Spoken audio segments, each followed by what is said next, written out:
Please listen carefully. Oi, eu sou Guilherme Lugulo e esse é o podcast Eu, Ator. Entendeu? Aí a gente vê esses olhos azuis maravilhosos. Verdes. Aqui tá azul nessa luz. Chegou perto? Depende da luz que bate, né? Oi, o episódio já vai começar. Mas antes eu queria te dar um recado. O podcast agora tem uma conta no PicPay. O que você acha de ser um apoiador dessa ideia? Se você quiser unir forças com a arte e colaborar, o link está na descrição. Agora vamos ao episódio de hoje. Bom, vamos então começar assim, já começamos, né, conversando e dialogando. Eu acho que é exatamente isso. Esse propósito do Eu Ator é dialogar e falar com colegas de ofício. Então eu quero agradecer a sua presença aqui no Eu Ator. Ladies and gentlemen, Carmo Dalla Vecchia! Obrigado! Maravilha, você acertou meu nome.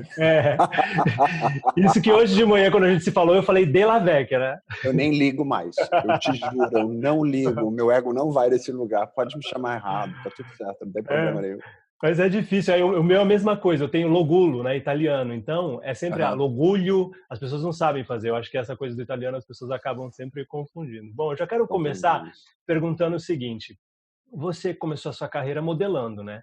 Eu queria entender essa transição do modelo para ator, porque aí você veio para o Rio de Janeiro fazer a oficina de atores da Globo, é certo isso? Isso, foi exatamente isso, eu cheguei aqui no ano de 93, e eu cheguei assim, tipo, numa sexta-feira, na segunda-feira começavam as minhas aulas na Cal, na verdade foi isso que eu vim fazer Cal, e depois de mais ou menos eu estar cursando, eu já tinha cursado o primeiro semestre da Cal e já estava entrando no segundo semestre, me chamaram para fazer oficina de atores da TV Globo, né?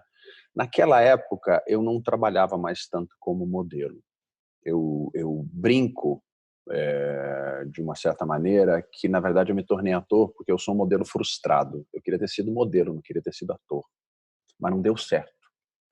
E é engraçado dizer que não deu certo, porque teve um concurso internacional chamado The Look of the Year, que eu ganhei no ano de 2000. Foi uma super festa que aconteceu no Brasil, veio a Grace Jones pra cá, com super show. Mas a minha carreira de modelo não deu certo, porque quando eu vi eu estava trabalhando de vendedor de loja no shopping Ibirapuera, esperando as coisas darem certo, que é mais ou menos como o modelo funciona, né? Assim como muitos atores funcionam desse jeito também, e acabou a minha carreira não dando certo, porque eu acho que eu era muito bicho do mato, assim, eu saí do interior do Rio Grande do Sul para morar em São Paulo sozinho, com 19 anos, e eu era um garoto muito interiorano, assim, difícil enfrentar uma cidade grande quando você quando a sua experiência era o interior do Brasil, e a saudade de casa, e a descoberta do mundo, uma série de questões que envolvia a minha vida naquele momento, e eu acabei não rolando, voltei para o Rio Grande do Sul, eu fazia faculdade de Educação Física lá, eu não tinha trancado a matrícula, tive que fazer vestibular, entrei de novo na Faculdade de Educação Física, e aí eu olhava para aquela cidade assim e via que a cidade terminava, sei lá, a 1 quilômetro de distância, porque os meus pais moravam no 11º andar, era um prédio muito alto no centro da cidade, e eu olhava assim, via que aquela cidade terminava ali, e eu já tinha um incômodo desde muito cedo, quase que uma adolescência depressiva, assim, era um incômodo de eu olhava para aquela cidade e dizia, eu tenho que ir embora daqui, eu tenho que ir embora daqui, eu tenho que ir embora daqui, eu não tenho a ver com esse lugar, eu quero ir embora daqui, eu quero ir embora daqui. Mas eu não tinha nenhum ator na minha família, não tinha nenhum histórico de pessoas relacionadas à arte. Tinha a história do meu pai, que já tocado gaita quando eu era muito jovem, mas que tinha vendido a gaita depois, eu acho que porque precisava de uma grana, e tinha se casado com a minha mãe, e eu não tinha, eu tinha, era muito difícil para mim saber como é que eu faria, assim. E tinha uma colega minha de aula que tinha ido morar no Rio de Janeiro e que fazia Cal, e ela um dia, nas férias, ela foi me visitar, e eu digo, eu acho que vou fazer a Cal também. E aí eu vim para o Rio de Janeiro, fiquei na casa dela umas 2 semanas, aluguei um apartamento, porque no interior do Rio Grande do Sul eu tinha uma carreira de modelo, de acordo com que se é um modelo no interior do Rio Grande do Sul.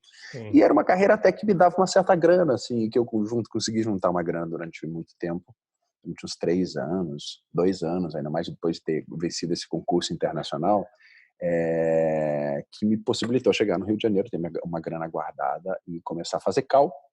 E depois de um tempo começar a trabalhar de vendedor de loja novamente para poder pagar os meus estudos. Depois de um tempo me chamaram para fazer oficina de atores da TV Globo. E todas as dificuldades que eu tive na minha carreira de modelo, na minha carreira de ator, acabou tendo um fluxo inicialmente mais fácil assim para mim, tanto para eu fazer essa oficina de atores da TV Globo, quanto para logo entrar no mercado de trabalho. O que aconteceu foi o seguinte: eu fazia cal e eu percebia que muitos dos alunos, se não a maioria, se formava e não trabalhava. E eu estava tendo a chance de trabalhar no período em que eu ainda estava estudando. E aí me surgiu o grande dilema: e agora? O que eu faço? Eu continuo a estudar, considerando que eu sou um cara que vem do interior do Rio Grande do Sul, que não tive escola de teatro na minha vida e que vi poucas peças na minha vida, ou eu abandono tudo, vou trabalhar na área já como ator, ou eu continuo na escola e fico trabalhando de vendedor de loja, vendo que a maioria das pessoas que saíram formadas não trabalhavam.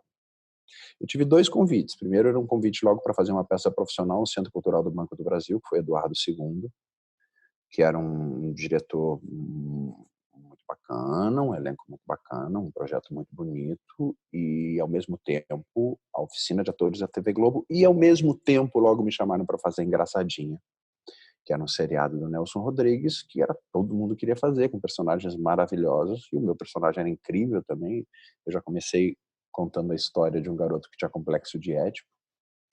E então foi tudo muito intenso e muito rápido assim, no início da minha carreira. Logo eu tive essa chance de ser absorvido por um mercado de trabalho e me coloquei nessa situação: não, então eu vou aprender a fazer fazendo. Eu tinha acabado de fazer um curso com Antunes Filho na Cal, que foi um curso que mexeu muito comigo, assim, foi um curso muito importante na minha história, assim, que abriu a minha cabeça. Eu fazia o curso regular na Cal e muitas das coisas que o Antunes falava até encontra muitas das coisas que a gente aprendia na Cal. Mas ao mesmo tempo era genial o que aquele homem falava. Ele trabalhava desequilíbrio com a gente, ele dava uma bibliografia que eu, com complexo de inferioridade, me sentindo distante desse mundo da capital, eu acho que eu fui um dos únicos alunos que comprou aquilo tudo e leu aquilo tudo. Muito rápido, muito ávido pelo conhecimento, por sentir que aquele cara era genial e por ter a chance de crescer. Porque eu acho que logo de cara, assim, eu sentia que eu tinha muito a aprender. E tem uma ambição, eu acho, nossa, de ator. A gente tem uma profissão muito difícil, a gente tem uma profissão que não tem muito espaço para o médio, né? É uma profissão radical nesse sentido, assim. Todos nós artistas, a gente ambiciona muita coisa na vida, né? A gente ambiciona tocar o coração das outras pessoas. A gente, quando tem uma proposta certa, a gente ambiciona mudar a cabeça das pessoas, trazer novas experiências e fazer com que elas questionem as ideias delas. Isso é muito grande, né? E se você tiver humildade, eu acho, na sua profissão e noção de que você sempre tem mais e mais e mais e mais a aprender, você tem que tomar um cuidado muito grande para não sofrer, porque você sempre se dá conta das suas limitações como artista. Eu acho que isso talvez seja o lado mais difícil, assim. Exatamente. Tem um lado da nossa profissão que é muito difícil, né, Lugulo, que é Muito. você tem que querer muito, mas ao mesmo tempo você não pode aparentar que você quer, né? Exato. Eu acho que o mais difícil é lidar com o não, quando você recebe o não, quando você tem o não, né. Como é que você lida com essa frustração do não? Aí você falou Você dessa diz o não coisa. quando um papel ou de não conseguir É, realizar o porque é o que você falou, quantos artistas que se formavam na Cal, que se formam na Cal e não têm trabalho, né, não conseguem trabalhar. Então acho que essa frustração de: agora eu sou um ator formado, eu tenho meu DRT, e aí leva uma, leva duas, muitos acabam desistindo, porque realmente não é para qualquer um, é difícil, é um meio muito difícil de se manter. Você pode fazer uma peça, um comercial, mas se manter durante anos nessa profissão, nessa carreira, é desafiador. Eu acho que é uma profissão para obcecados, quer saber? Eu acho que a profissão de cantor é uma profissão para obcecado. Acho que a profissão de bailarina é uma profissão para obcecado. Cantor de ópera é uma profissão para obcecado. Ator é uma profissão para obcecado. Você falou um pouco do seu processo, né, que você já teve, do processo não, dessa coisa que o seu primeiro personagem já foi bem desafiador. Eu queria entender Uhum. um pouco o que te fascina no processo da construção de um personagem e falar um pouquinho sobre esse seu caminho de construção. Menino, a construção, eu acho que é o mais fascinante, porque depois de realizar, eu acho que a pesquisa, muitas vezes a pesquisa é mais interessante do que o que você vai fazer depois. Porque acho que a figura do ator é revelar, fazer uma mágica de um personagem que não existe, aquele cara não existe, né? E é você que tem que inventar dentro da sua cabeça todas as realidades para dar verdade àquela história que você vai contar, né? Então, cada ator tem uma maneira de rechear isso. Fazer televisão é muito diferente de fazer teatro, né? Quando você faz teatro, você sabe muito bem disso, você tem uma obra completamente fechada, então você tem, já de início, já de start, um quadro já muito claro da função dramatúrgica daquilo que você vai representar na cena. Quando você faz televisão, você não tem isso. Eu acho que muitas vezes eu tive muito mais dificuldade de pintar o quadro fazendo televisão do que fazendo teatro, mas houveram algumas histórias que eu contei na televisão e é isso que eu acho fascinante na criação, que eu recheei a minha imaginação de filmes que eu vi, de músicas que eu escutei, de livros que eu li, procurando me remeter ao universo daquela história que eu iria contar naquele momento. Nesse processo achei muito, eu acho o mais interessante do artista, que é criar essa brincadeira. Você falou essa coisa do quadro, né? Alguma vez você já borrou um quadro e a hora que você olhou você falou, nossa, que escolha Nossa, foi essa? Já? Já teve esse momento? claro. Nossa, meus primeiros personagens, houveram personagens que eu fiz na minha vida que eu pensei, você sabe que às vezes eu vejo cena da primeira novela que eu fiz na televisão Ah. e eu penso, como deixaram eu continuar? Como me deram chances, né? Oportunidades. Caramba. Caraca, porque quando eu fiz a primeira minissérie, eu estava muito bem protegido naquele universo do Nelson Rodrigues, num texto maravilhoso de uma história muito redondinha para ser contada ali. A própria história já contava. Tinha uma cena que eu comia uma banana e o outro personagem olhava para mim dizendo, nossa, esse homem é tão bonito que ele é capaz de encantar um próprio homem. Ou seja, o universo já contava a história do que Sim, estava ali. Né? As cenas já eram muito claras, nem toda novela você pega com esse propósito. E o ator tem uma coisa que é muito doido para nós que somos praticantes budistas, que a gente sempre fala na nossa prática sobre boa sorte, né? Ator tem que ter sorte às vezes na vida. Porque às vezes você pode cair tratando de televisão, que é uma obra que sim. você não sabe onde cai às vezes, né? Você pode cair num personagem que é uma roubada. É. Você é uma roubada. Quer um exemplo? Se você é lançado numa novela com um personagem muito grande e a novela for um flop, e às vezes uma novela pode ser um flop, reza para voltar. Né? Porque a exposição que está ali, fazendo bem ou mal, você vai... Porque, cara, quem está assistindo televisão, e isso até mesmo quem faz, conecta você com o sucesso, com o êxito ou com o fracasso daquilo que aconteceu. Sim. É simples assim, e essa energia envolve até mesmo as pessoas que fazem, que decidem, que trabalham. As pessoas, quando a luz está ruim, não é a luz que está ruim, é o ator que é feio. Quando o texto está duro na tua boca, ninguém vai olhar uma novela e vai dizer, que texto duro, vai dizer que ator fraco. Exato. Então, nós somos uma parte frágil da história, que se o personagem que você ganhar lá for muito bom, uau, você vai. Se você estrear com um personagem que não for legal, você tá ferrado. Você reza para voltar. Caramba. E como é que você tem, né, porque você é um cara bonito, alto, e aí a gente tem essa coisa, esse estigma do galã, né, de ser colocado esse rótulo de galã. Como é que é isso para você? E como é que você faz para quebrar isso e falar, não, eu sou um ator, ponto. Posso fazer o galã, posso fazer o bandido, posso fazer... Como é que você faz para dar essa volta por cima e mostrar que... Eu não sei se eu vou conseguir quebrar isso. Não sei nem se eu tenho essa pretensão, porque Principalmente na televisão, você é um escaninho que geralmente te colocam lá e você trabalha com aquela gama de coisas. Mas eu não posso nem reclamar disso, porque muitos personagens que eu fiz pularam disso. Eu comecei fazendo um cara com um complexo de Édipo. Eu fiz um cara que tinha um corpo coberto de feridas num seriado. Eu já fiz muito homem desajustado psicologicamente em novelas. Eu já fiz homem que perdeu a memória. Eu já tive a chance de fazer personagens que me levaram para outros lugares, assim como eu já tive a chance de ser chamado para fazer o príncipe. Eu já, em algumas novelas, algumas 3 ou 4, eu já fui chamado para fazer o príncipe, o cara que eu sabia que cumpria esse papel lá. Meu personagem não é o melhor, não é o maior, e ele é o mocinho da mocinha, que é o melhor personagem da novela. Sim. Já fiz isso também. Mas a verdade é que num determinado momento, para a gente que é ator, o gostoso, e eu acho que essa é a dificuldade nossa, pelo menos para mim, o gostoso é play, o gostoso é jogar. Não sei se, e principalmente depois, eu que sou contratado já faz 15 anos, você não é só sua autonomia escolher tudo que você vai fazer, você, afinal de contas, recebe um salário mensal, né? Então, você é contratado por uma empresa, tá certo. Então, eu acho que a gente tem que fazer sempre com a maior dignidade no mundo, assim, com a maior paixão, com o maior desejo do mundo. E eu nunca fiz um personagem que eu torci o nariz e dizia, que merda que eu tô fazendo, não sei o quê.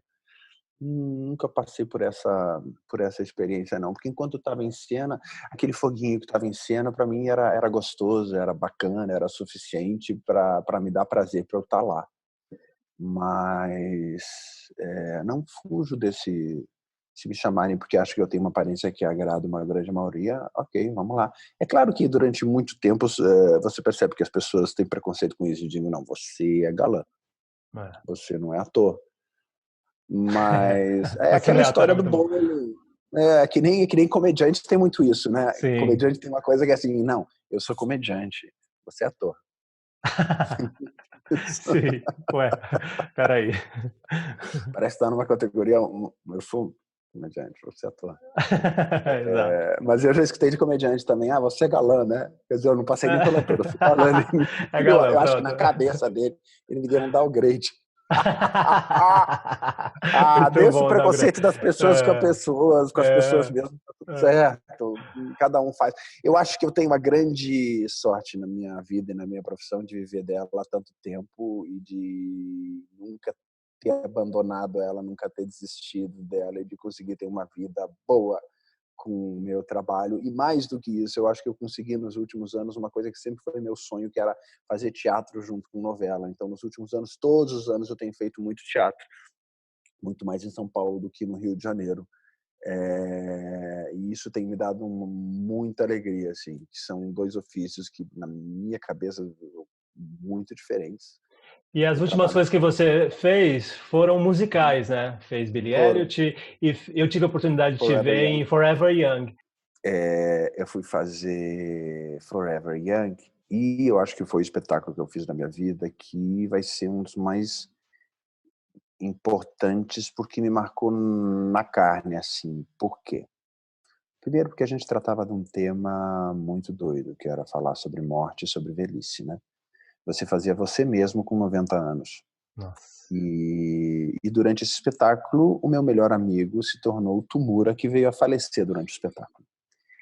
Então, foi uma história, cara, que marcou todos nós de uma maneira que acho que eu nunca vou passar na minha vida por uma experiência assim.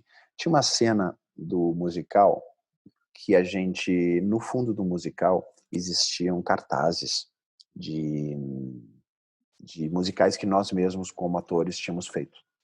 E tinha um determinado momento da peça que eu olhava para trás e via cartazes de peças do Evita. Paulo Altran, não, do Paulo Altran, que já tinha partido, Ah, da Marília, que já tinha partido, que acho que partiu nessa época, de atores que tinham partido, e eu voltava emocionado para a plateia, né? E tinha cartazes dessas pessoas atrás, e tinha cartazes meus, do Estranho Casal, de peças que eu fiz, de todo o elenco atrás. Bom, nessa cena, Tumura, de vivo no cartaz, passou a morto, né? Era muito doido essa experiência. muito doido essa experiência de ter vivido com aquelas pessoas, de ter conhecido um elenco que foi maravilhoso, um elenco extremamente... Nós ficamos amigos até hoje, né? Paula Capovilla, Jarbas, uma galera que até alguns trocaram e que foi uma experiência maravilhosa que a gente passou, tratando sobre um dos temas mais difíceis da nossa vida, né? Que é a morte, que é a transitoriedade dela, né? Envelhecimento e morte, né? Vamos na sequência, que é o envelhecimento, que envelhecer já é, né, o Exatamente, sofrimento e envelhecimento morte. e morte. Ou Foi seja, isso. realmente... E aí, mas aí te picou de tal forma que você foi fazer Billie Eilish? Como é que foi isso? Cara, aí me chamaram para fazer Billie Elliot, eu tava fazendo novela. Eu disse, ai, será que vão deixar eu fazer? Por favor.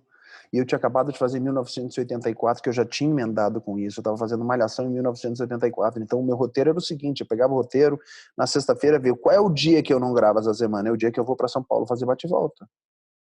Eu dormia Caramba. muito pouco e fazia os dois ao mesmo tempo. Por quê? Porque quando eu fiz 1984 era um projeto meu, que eu tinha captado para fazer. Que Eu tinha legal. conseguido captar para fazer e eu tinha perdido o dinheiro porque eu tive que devolver o dinheiro porque eu fui fazer uma novela e a diretora disse para mim, eu não quero que você faça teatro, eu não vou deixar você fazer teatro. E aí eu tive que devolver o dinheiro e perdi os direitos do espetáculo, passaram-se 2 anos, outra pessoa foi lá, comprou os direitos do espetáculo, que foi o Zé Henrique. Eu liguei para ele e disse, poxa, meu sonho era fazer o espetáculo, eu queria produzir para fazer, eu não queria produzir porque o meu sonho era ser produtor, eu queria fazer, chama aí. Aí ele foi super gente boa, super gentil, ele me chamou para fazer o espetáculo, para fazer, não era nem personagem que eu ia querer, claro que se eu já estava produzindo, eu ia fazer o Winston, que era o protagonista, mas ele me deu o Brian, que era o antagonista. Eu fazendo depois, eu disse, ai, que bom que eu não fiz o Winston, eu não tenho essa fragilidade para dar, eu sou gaúcho, eu sou mais bronco do que isso, não vai, essa fragilidade eu não tenho, eu sou enorme de corpo, eu sou alto, não vai dar para fazer isso. E fiquei muito feliz de ter feito 1984, e aí logo depois eu emendei com o Billy Elliot, que foi muito em cima, eu acho que eu estava fazendo Malhação nos dois. Nossa.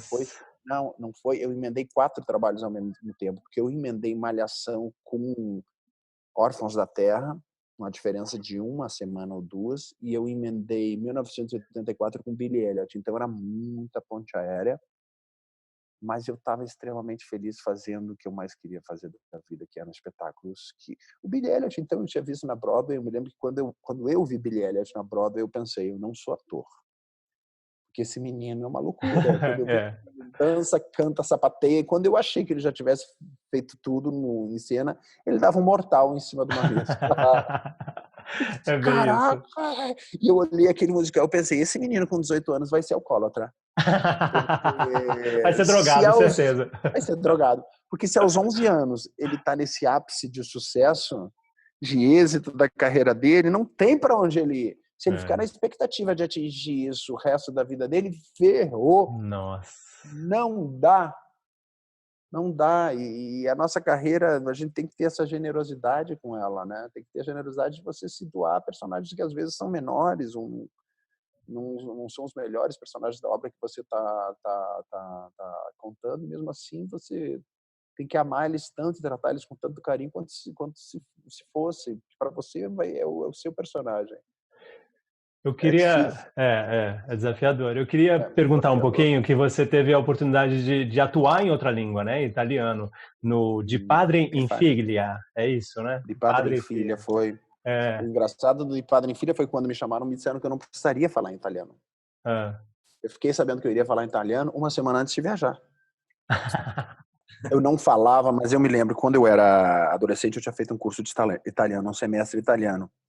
E talvez pelo fato de eu ser gaúcho, e talvez pelo fato de eu ser já dalla vecchia, então tem alguns sotaques, tem algumas uniões de sílabas que não me são estranhas, principalmente no que diz respeito ao R, que imagino que se você for carioca, talvez você vai ter uma dificuldade maior.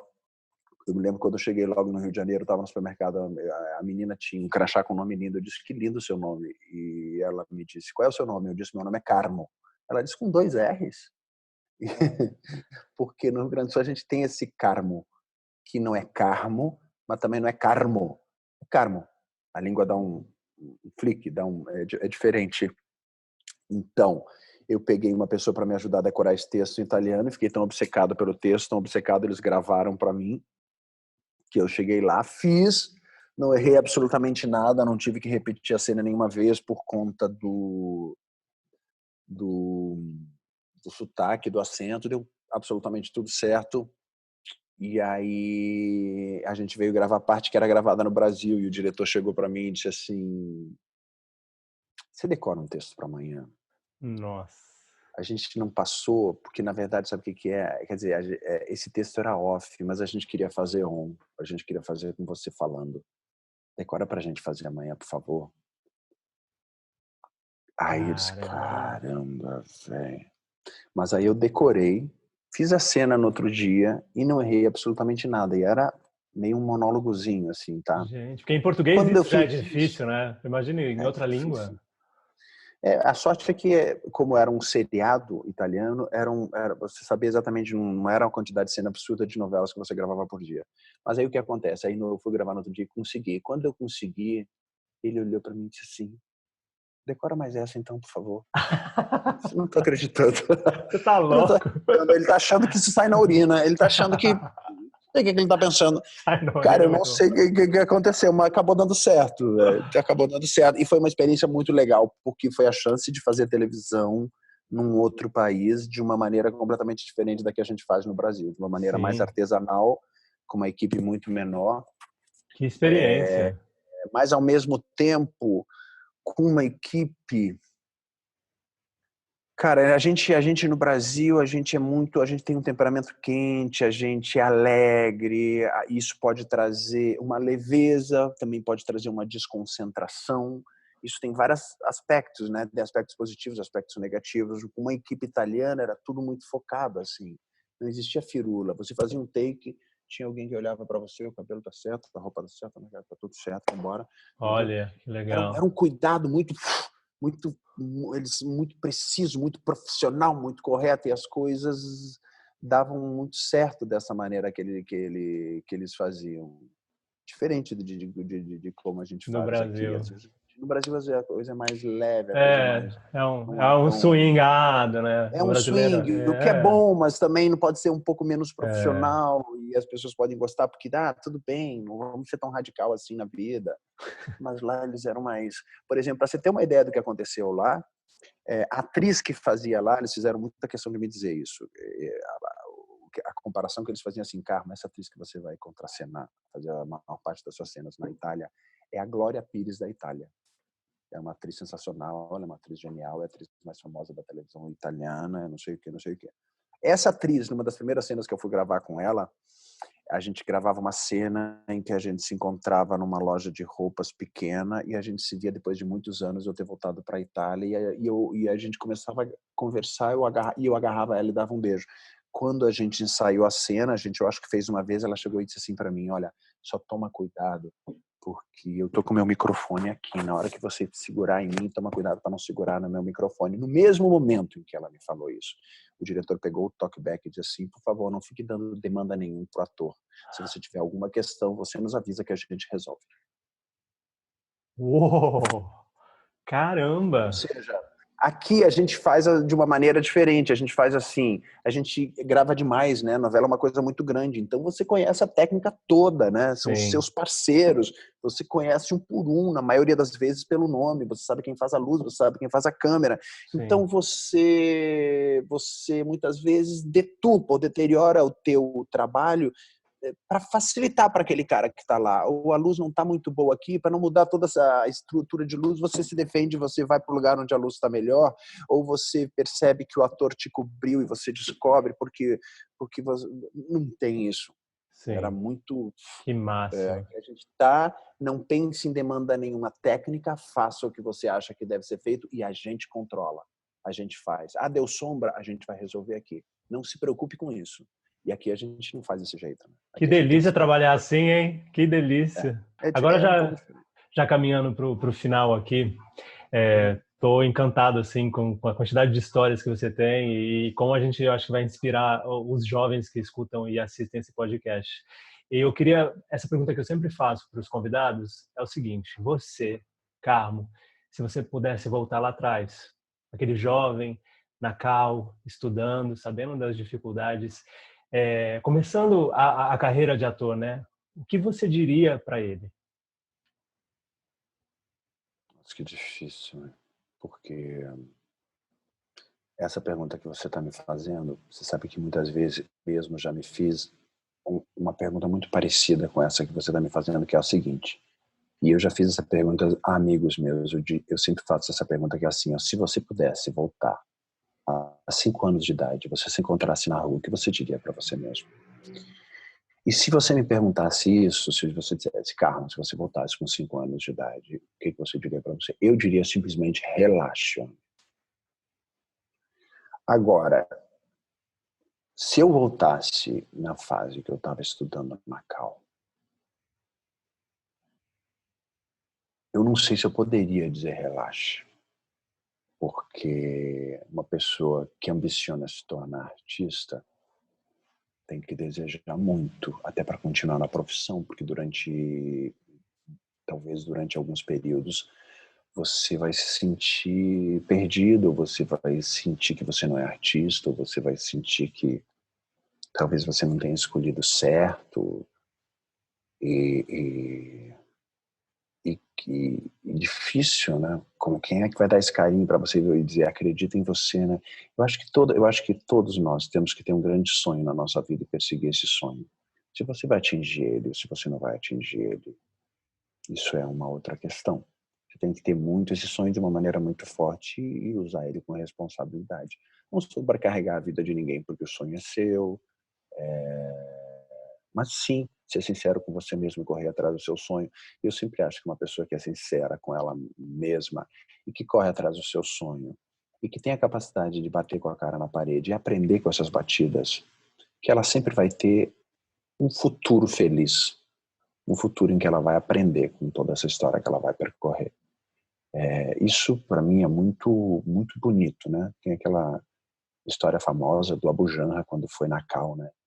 Que chegou para os alunos, eu acho que todo mundo já escutou essa história, ou se não escutou já, que o Abu Janra chegou para os alunos da Cal, chamaram ele para dar uma matéria, para dar uma aula inicial, e ele olhou para os alunos e disse, nós não queremos vocês.